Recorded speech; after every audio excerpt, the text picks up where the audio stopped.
Today, I'm partnering up with Bambu Lab to take on my toughest challenge yet. They kindly sponsored this video and set me down the path of creating a completely custom prop using their Bambu Lab A1 3D printer. And when Bambu Lab approached me with this video, I just knew that I had to make a Space Marine bolt blaster. Super cool, instantly recognizable, and hopefully something I could make within a relatively short space of time. Now, as usual with my videos, this was a learning process for me and not something I've ever done before. I learned a lot along the way and encountered some situations I still don't quite understand, but I'll show you how I made the 3D model all the way through to 3D printing, refining, and finally painting. So with that out of the way, let's get to it.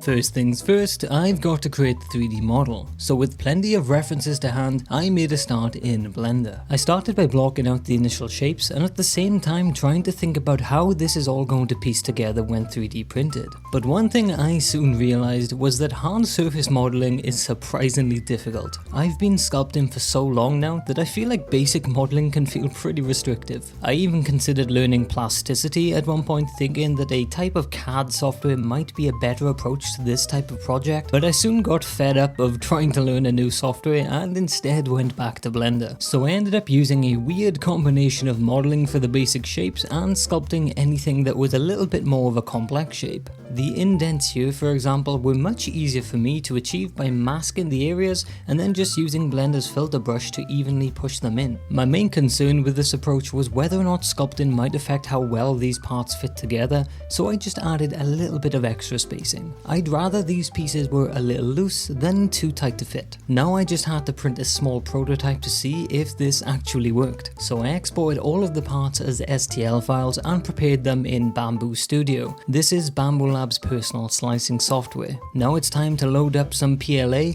and come back in a few hours to see how this turned out.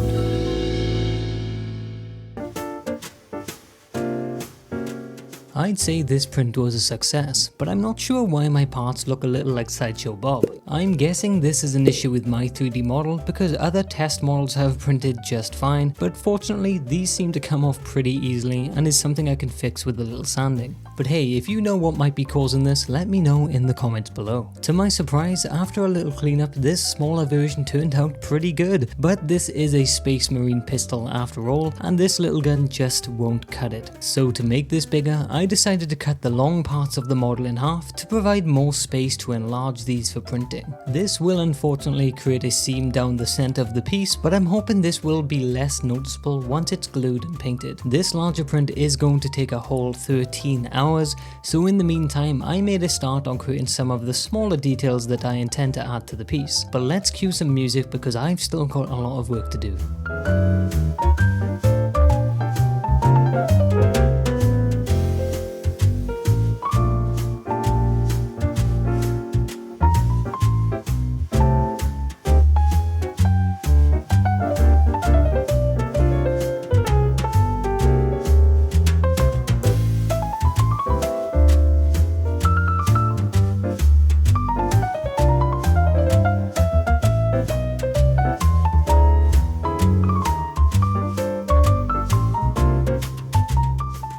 And while the A1 printer is hard at work, I made use of my resin printer for these smaller pieces. Resin printers are great for small details, and these turned out looking awesome.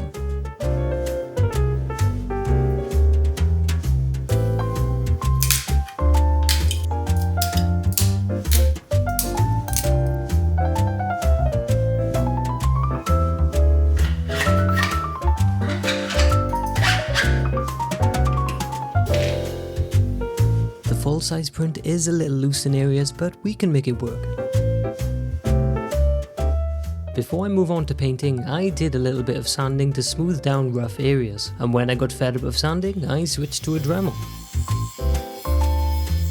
I wasn't too worried about layer lines. This is pretty normal for PLA prints, but I did want to remove any larger bumps and rough edges. Before moving on to the final day of the build, I gave these parts a coat of grey filler and primer, before then spraying them back to black because that's the main colour of the piece. And while these pieces were drying, I used an airbrush to also base my little accessory pieces black too. And hey, if you've enjoyed this video so far, please don't forget to support me by hitting that like and subscribe button. It really does mean a lot to me. But for now, let's move on to the final stage.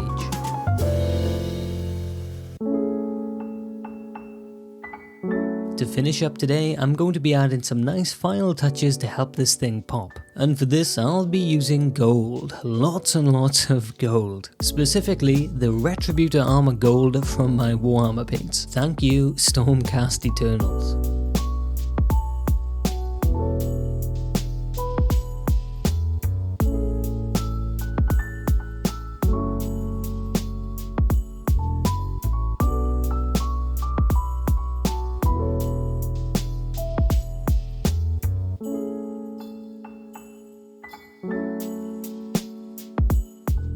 The only other paint I used here was some Scarlet Red for the wax stamps, applying this with an airbrush to help maintain the little details. I also cut a little bit of fabric to imitate these scripture things from this reference image and used a felt pen to give the impression of text. I wasn't really happy with how this looked, but we've come too far to stop now.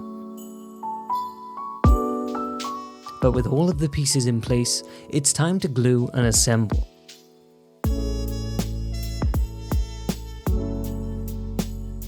And note to self, don't glue your fingers to the plastic skulls.